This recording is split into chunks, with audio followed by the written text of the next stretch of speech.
On this episode of the Infowars News Blitz, anti-nuke protesters hit the streets of Tokyo. The Malaysian flight is similar to the lost McDonald flight, and Ukraine literally gives Crimea to Russia. That and a lot more, so stay tuned.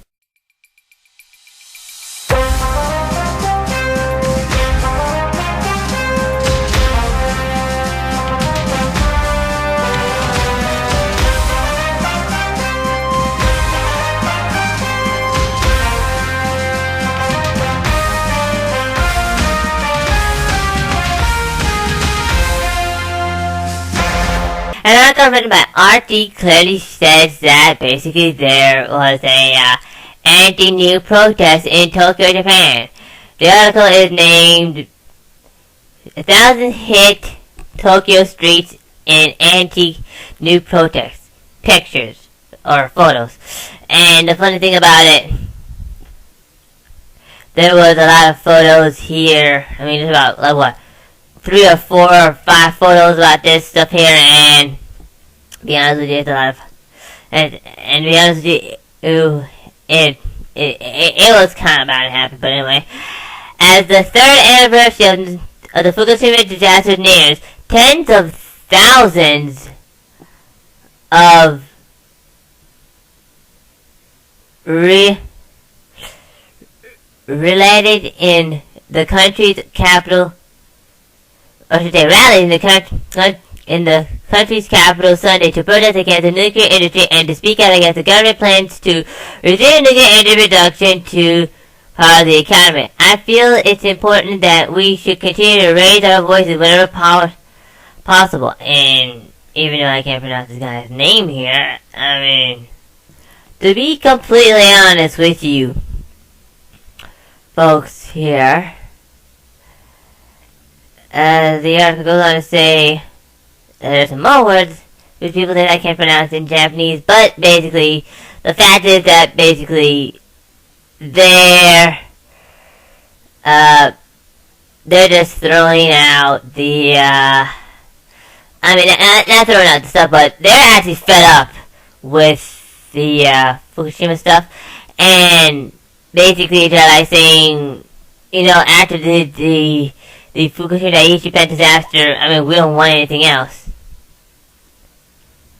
But, anyway, the article goes on to say that the tsunami that triggered the failure of the Fukushima Daiichi plant cooling system, which in turn led to meltdowns and leaking of radiation materials in the region. Engineers say that it will be about 40 years to decimate the crippling reactors. Fukushima's cleanup has been going through hard times through the past 3 years. In the latest incident just over a week ago, the cleanup system alarm went off to alert one of the cleaning pipes had stopped working. And basically, I mean, they're still doing this. I mean, this is probably bigger than Chernobyl, as Alex Jones has said, and I'm just basically speechless. Okay, folks, you should know this one already. A Malaysian flight was lost. What was it? Friday and Saturday. I saw it on the news. I mean, I was expecting to hear something about it from Alex Jones Monday, but I guess there was no, recordings about it. But anyway, the article that I have in front of me is called Missing Malaysia Flight Similar to Lost 007 McDonald Flight. If you know what that is, go look it up. The mystery of Flight 370 still stirs memories of the 1983 disappearance of the Flight 007, which led to the death of a congressman. And the article was written by Kit Daniels. The article says that basically investigators are trying to determine what happened to the Malaysian Flight 370 after it was reported missing in the Gulf of Thailand on March 8th, having had little to go on. No distress signal from the flight. No wreckage was found. No severe weather reported in the vicinity that could have caused the crash. More shockingly, the passengers' relatives said that they were able to call the cell phones on those missing and hear a ringtone, which could have been impossible if the plane crashed into the ocean. The article also goes on to say that basically the McDonald, whose body was never removed, was perhaps the secret anti-communist, anti-globalist in Congress at the time, and the fact that he helped the ongoing controversy over the circumstances surrounding the flight, of which little or if any debris was found. Okay, folks, and I'm gonna be straight with you. I'm gonna talk about this one. Talk about this thing here.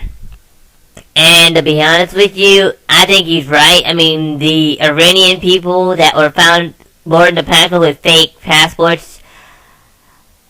Alex Jones said that basically they would look like they were badasses. They looked like they were from the Iranian Guard, and I kind of believe him on that. I mean, those guys could have brought that plane down immediately, right then and there. I mean, there's no way. There's no way to explain it. That's the only way I can see it.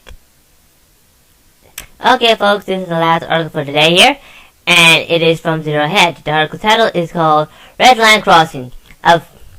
Ukraine effectively gives Crimea to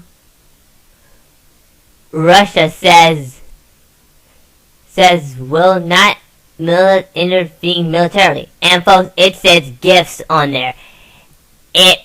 I guess the writer must have made a typo there. It should have been gives Crimea. But anyway, it may be time for Obama to explain to Putin the whole thing about costs and red lines one more time. Maybe over a 2-hour call this time, so the former KGB spy finally gets it. Because while Russia has been seemingly confused for the past 2 weeks, Moscow just successfully ambidexted Crimea without spilling a drop of blood, which is what Ukraine essentially just confirmed after its acting president, who attended his position after a violent coup and remains unrecognized by Russia, told AFP in an exclusive interview, saying Ukraine will not attempt a military move to prevent the southern Crimea Peninsula breakaway in order not to expose its southern border. The article goes on to say here that Crimea's upon referendum is a slam whose results will be fixed in Moscow. And basically, folks, the Russians aren't even doing anything here.